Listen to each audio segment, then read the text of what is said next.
Civil service പരീക്ഷയ്ക്ക് തയ്യാറെടുക്കുന്നവർ ഉറക്കമില്ലാതെ രാവും പകലുമില്ലാതെ പഠിക്കുന്നവരാണെന്നാണ് പൊതുവെ വിശ്വസിക്കപ്പെടുന്നത്.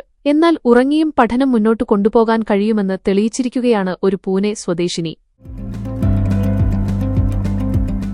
ബംഗളൂരുവിൽ നടന്ന 60 ദിവസത്തെ സ്ലീപ്പ് ഇന്റേൺഷിപ്പിൽ ഇന്ത്യയുടെ sleep champion of the year പട്ടമാണ് സിവിൽ സർവീസ് ഉദ്യോഗാർത്ഥിയായ പൂജ മാധവ് സ്വന്തമാക്കിയത്. 14 ഫൈനലിസ്റ്റുകളെ പിന്തള്ളിയാണ് പൂജ ഒന്നാമതെത്തിയത്. 9.1 ലക്ഷം രൂപയാണ് ഇവർക്ക് ക്യാഷ് പ്രൈസായി ലഭിച്ചത്. ഓരോ രാത്രിയും ശരാശരി 9 മണിക്കൂർ ഉറങ്ങിയാണ് പൂജ ഈ നേട്ടം സ്വന്തമാക്കിയത്.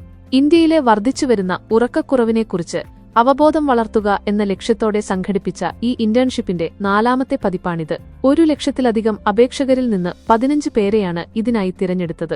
എല്ലാ മത്സരാർത്ഥികൾക്കും ഒരു പ്രമുഖ ബ്രാൻഡിന്റെ മെത്തയും ഉറക്കരീതികൾ നിരീക്ഷിക്കുന്നതിനായി കോണ്ടാക്ട്ലെസ് സ്ലീപ്പ് ട്രാക്കറും നൽകിയിരുന്നു.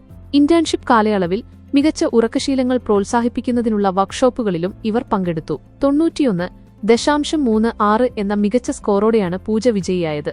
ഇന്റേൺഷിപ്പ് പൂർത്തിയാക്കിയ 15 പേർക്കും 1 ലക്ഷം രൂപ വീതം സമ്മാനമായി ലഭിച്ചു.